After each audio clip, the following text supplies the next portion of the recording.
Hello Guardians, it is Ebontis here. Lady Efrideet has arrived back in the tower and she's got her usual goodies for us for the week. So let's take a look. First off, we've got the gauntlets and the chest pieces. Now, when it comes to the rolls on these, we've got 99% seemingly on all characters for the Int Discipline gauntlets, the Discipline Strength gauntlets, and the Int Discipline chest armor. The Discipline Strength chest does seem to be 100% on all characters, so depending on where you need those rolls, just pick your poison for whatever you prefer. But again, 99 to 100% on all rolls on all characters here. You're in pretty amazing shape for stats. So just depends on what perks you want to go with them. But if you're going for that tier 12, then missing a certain piece, this is always a good place to get it. As for the weapons, the usual big question of the week. First, we've got the Titanium Orchid. So we've got a pretty solid blast radius and velocity on this thing. The lighting always gets screwed up when I'm over here with Efrideet, but that's fine. First, you get grenades and horseshoes. Always a good thing to have in PvP. So if you need a PvP rocket launcher, good place to get started. Then we've got quick draw, bringing this thing up quickly so you can run around and then aim it quickly, which is a good thing in PvP as well. The other option is speed reload, but honestly, just pick your battle when you're reloading, should be okay. And then over here, we've got heavy payload. So you're going to increase the blast radius, which is what you want to do anyway. Have a bigger explosion. Hopefully that grenades and horseshoes actually will take them out within that radius.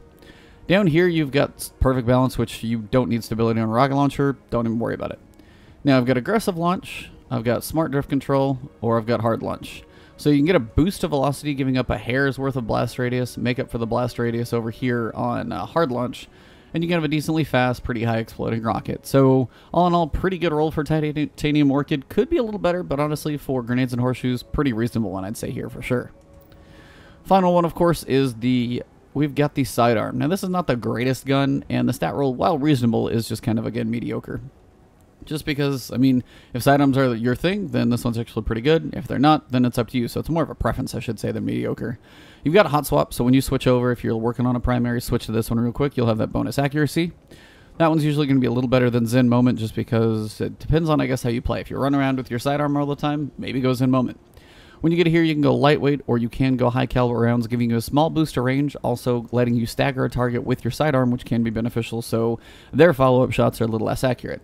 Finally here, we're going to have fitted stock, boost to stability, always a good thing, and then we've got injection mold. You're giving up range, which on this one you don't want to do. For some more stability, I would stick with fitted stock. That way you don't drop any range. Finally over here, you got the Iron Lordly sights, the Iron Warrior sights, excellent recoil control, which can be good, or Vigor sights with good recoil control as well. But again, getting a little faster reload speed, a little lower stability, I would probably stick with just the Lordly sights. You're probably going to be pretty good. Has target acquisition as well. So, honestly, I mean, if you don't have a great rocket launcher, it's a pretty solid rocket launcher. If you need a sidearm, it can be a reasonable one as well. Just kind of depends on what you're going for here. It's kind of middle of the tier. It's not max fastest, not the slowest. Kind of middle of the road. But all in all, great tier 12, build if you need it here. Pretty solid rocket launcher, solid sidearm as well. And then, of course, the usual bounties. Iron Marathon, Iron Light, Iron Arsenal, and Iron Support. So get your points in there by getting kills and assists and weapon type and ability kills, all those good things. You guys know how those work. And get your legendary items from that. This is the second to last Iron Banner. So next one is going to be, I think they said August 1st or August 10th, something like that. I think August 1st is trials. So this is the second to last one. It's Mayhem Clash. It should be a fun one. So if you want to goof around and just have some fun in PvP for the week, it's a great place to do it, to goof around while, PvP and we're waiting for the beta.